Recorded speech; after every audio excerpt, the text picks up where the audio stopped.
Let's do this thing. Hello everybody, my name is Georgi Grimm, and today I'm going to talk to you guys about the Denver airport conspiracy theory. But first, I wanted to say a little hello. Hi, I'm sorry I haven't been frequently posting recently. I've been very busy with life and other things, and happy fall to everyone. I was meaning to post this video on Halloween, but I didn't actually get around to it because I was very busy with other things in my life. I'm really have some like wine on my face. It's okay. You know that moment when you're like, oh, I have something in my teeth. Hot. Wow. Back to what I was talking about was the Denver airport conspiracy theory. And now I've seen a lot of different YouTubers talk about this topic, but I've actually never seen anyone like expose the Denver airport, so to speak, about these conspiracy theories. And now I'm not saying that that's what I'm here to do or even what I'm going to be doing, but I kind of want to try to, or at least entertain that idea, because I've been fascinated with this topic for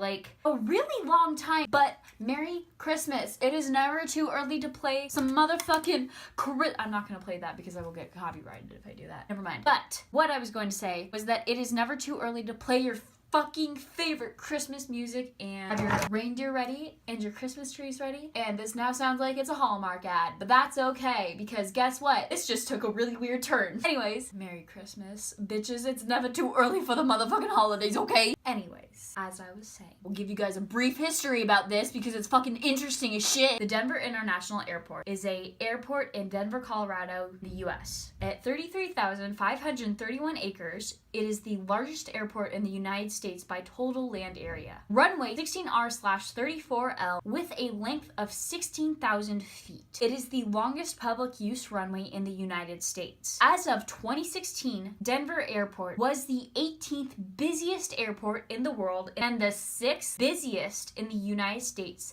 by passenger traffic with over 58 million passengers. Let's talk about the aesthetics of this airport. Basically, the most iconic thing that is most noticeable about this airport are its arched roofs that are white and almost look pretty daunting from a viewer's perspective. If you were to come up to this, it would be kind of intimidating, not gonna lie. And it's the Jepson Terminal's roofing, and what it says is that the Jepson Terminal's internationally recognized peak roof, designed by Fentress Bradburn Architects, is reflective of snow-capped mountains and evokes the early history of Colorado when Native American teepees were located across the Great Plain. And now onto the art. Both during construction and after its opening, DIA has set aside a portion of its construction and operation budgets for art. Basically, what I want to get all the way down to is that they have a whole bunch of murals that are basically depictions of I want to say like an alternate world in a way. The artist who had created these murals that people have talked about over and over and over again, these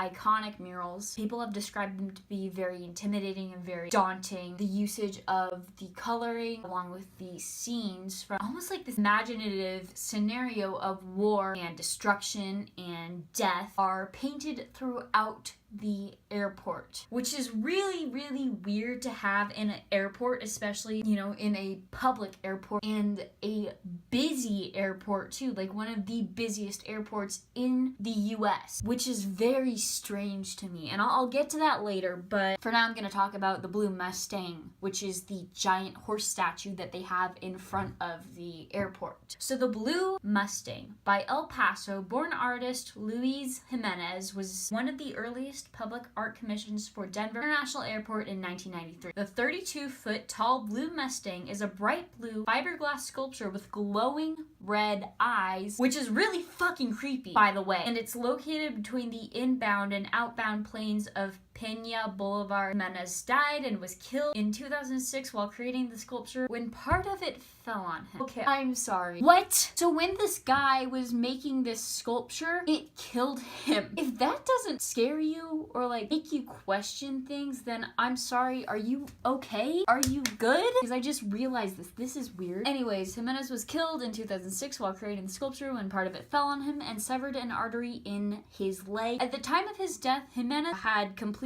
painting the head of the Mustang. Blue Mustang was completed by others and unveiled at the airport on February 11th, 2008. The statue has been the subject of considerable controversy. I mean, seriously, like a statue that kills its artist. You don't hear about that too often now, do you? Anyways, here's something funny. It cost the entire project as a whole $4.8 billion to make and build the Denver International Airport, which is reasonable, but at the same time doesn't really make sense because it was about $2 billion over budget. And you wonder why? Because why would it cost them that much? So this is where it gets very interesting because we're going to go into the geography of the airport. The 52.4 square miles of land occupied by the airport is more than 1.5 times the size of Manhattan. Manhattan, oh my god, if you've seen Manhattan, which I'm sure you have, Manhattan is fucking huge, dude. Now on to the history of the airport, which I said I was going to talk about in the beginning, and I lied. I actually meant that I'm talking about it right here. From 1980 to 1983, the Denver Regional Council of Governments, also known as the DRCOG, investigated 6 areas for a new metro area airport that were north and east of Denver. In September 1989, under the leadership of Denver Mayor Federico Peña, federal officials authorized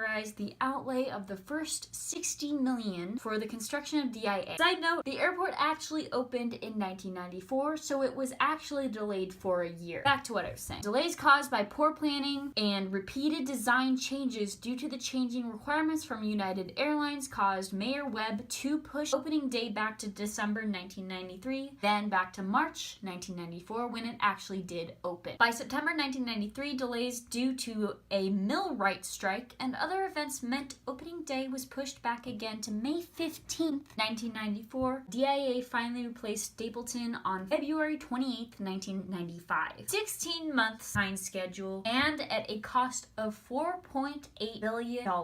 Nearly $2 billion over the original budget. Okay, here's the fun stuff. The accidents and incidents reports. On September 5th, 2001, a British Airways Boeing 777 caught on fire while it was being refueled at the gate. None of the deplaning passengers or crew were injured, but the refueler servicing the aircraft died from his injuries 6 days after the fire. On December 20th, 2008, a Continental Airlines Boeing 737-500 veered off the left side of runway 34R and caught fire during its takeoff roll at Denver International Airport. There was no snow or ice on the runway. However, there were 31 knot gust winds at the time of the incident. Of the 115 people on board, at least 38 sustained injuries. On April 3rd, 2012, an express jet landing on 34R when the aircraft hit the approach lights and stopped on the runway. Smoke developed inside the aircraft and passengers were evacuated onto the runway when passenger was taken to the hospital for treatment of his injuries. On July 2nd, 2017, one of the engines on SkyWest Flight 589-69 operating under the United Express brand name caught fire after landing from Aspen. All 59 passengers and 4 crew members were safely evacuated, and there were no injuries reported. Now, we are going to talk about the conspiracy and controversy. So, there are several conspiracy theories relating to the airport's design and construction, such as the runways being laid out in the shape similar to a swastika.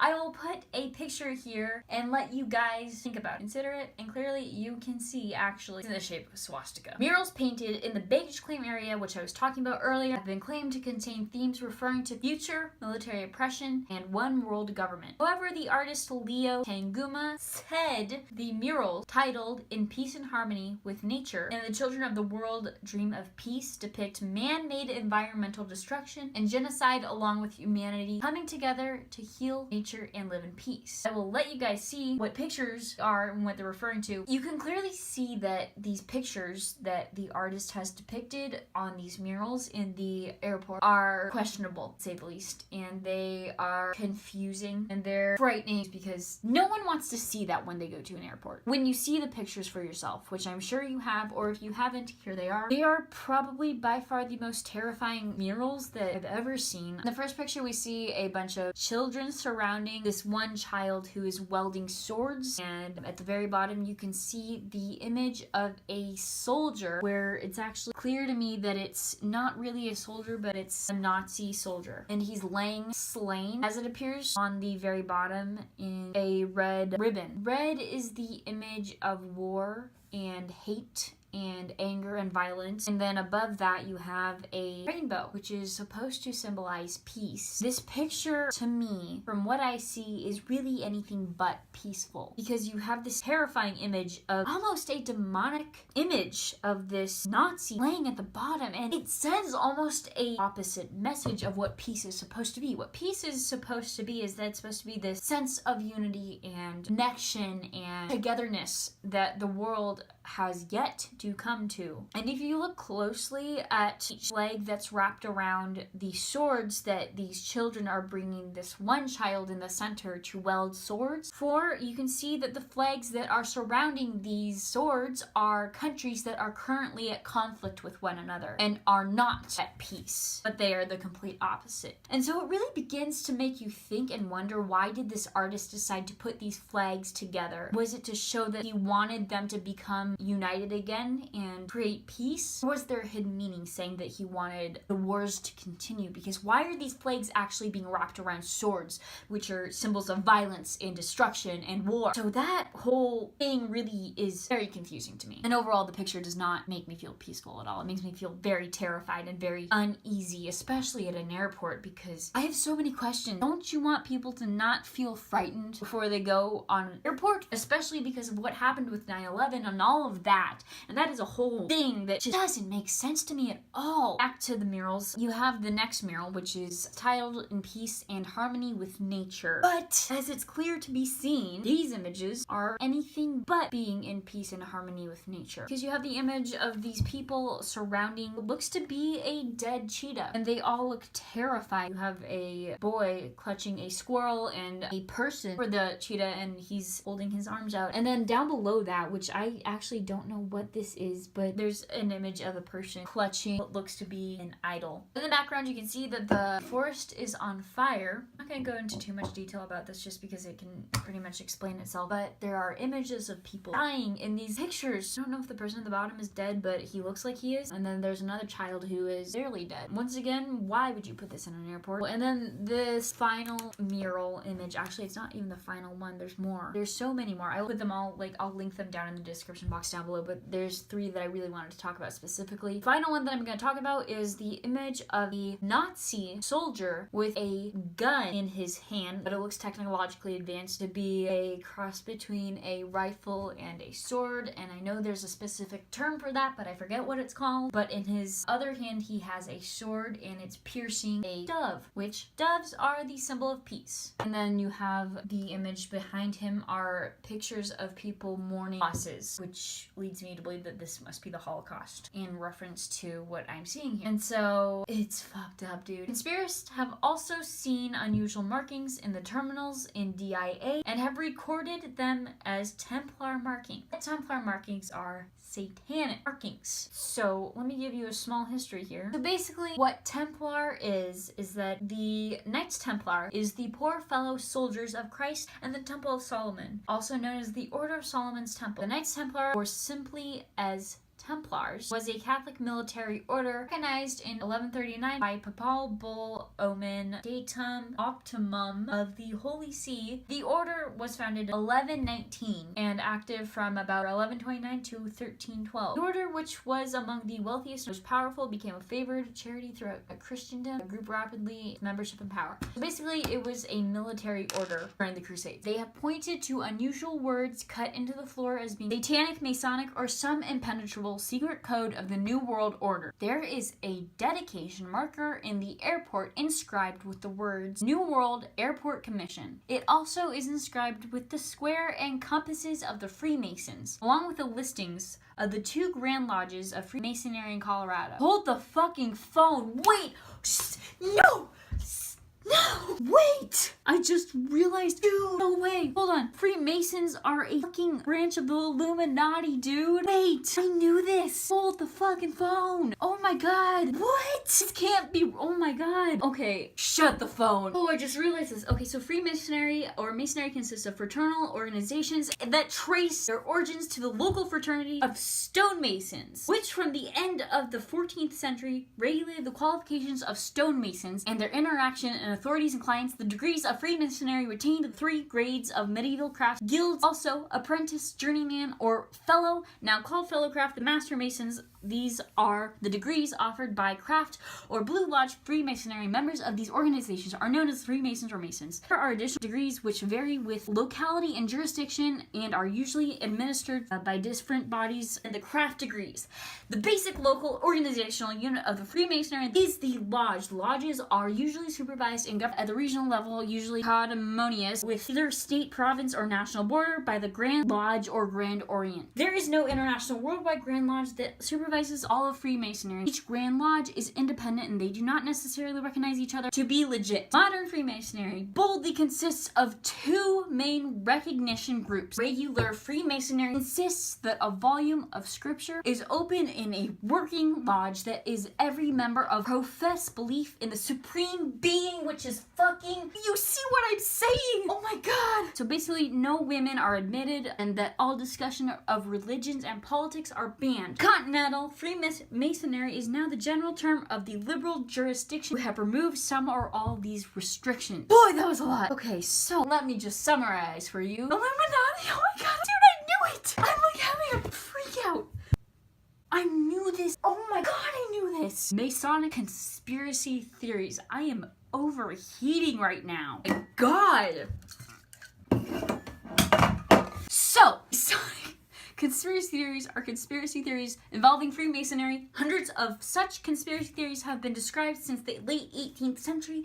Generally, these theories fall into 3 distinct categories. Political, usually involving allegations of control of government, particularly in the US and the UK. Religious, usually involving allegations of anti-Christian or satanic beliefs or practices. And cultural, usually involving popular entertainment. Many conspiracy theory writers have connected Freemasons and the Knights Templar, fuck me off! Okay, with worship of the devil, these ideals are based on different interpretations of the doctrines from these organizations. Of the claims, the Freemasonry exerts control over politics. Perhaps the best known example is the Free World Order, which is what we saw in the fucking Denver airport. These mainly involve aspects and agencies of the United States government, but actual events outside the US, such as the propaganda do scandal in Italy, are often used to lend credence to claims. Another set of theories has to do with the Freemasonry and religion, particularly that Freemasonry deals with the occult. These theories have beginnings in the Taxel hoax. There are various theories that focus on the embedding of symbols in otherwise ordinary items such as street patterns, national seals, corporate logos, as well as the fucking Denver airport time capsule. The image of the Freemasonry is on the fucking time capsule, dude. By the fucking way, let me just show you guys here. Okay, hold on. Dude, it's on the fucking time capsule. I just can't. Oh my god. Oh my god. I'm about to like puke because I'm so excited right now. So literally what I just said, the Grand Lodges of Freemasonry in Colorado is mounted over a time capsule that was sealed during the dedication to the airport to be opened in 2094. Who the fuck knows what's in that time capsule? But my guess is that there's something about the New World Order or something of the light in lieu of the Illuminati. Robert Black is with writing for the Skeptical Inquirer magazine states that conspiracy, but you know what? All of these conspiracy theories actually line up. Denver and surrounding the airport are involved in a protected, protracted dispute over how to develop land around the facility. Denver Mayor Michael Hancock wants to add commercial development around the airport, but officials in Adams County believe doing so violates the original agreement that allowed Denver to annex the land on which the airport sits. Sorry, had to do a small costume change. Thank you so much for watching this video. I know it just kind of got out of hand and the ending was kind of weirdly abrupt and I'm sorry about that. But yeah, thanks for watching this video and I will probably make a 2-parter video to this eventually. My hair looks very crazy about it. It's fine. Thanks for watching. Please like and subscribe. I'll catch you guys next week. Okay, thanks. Bye.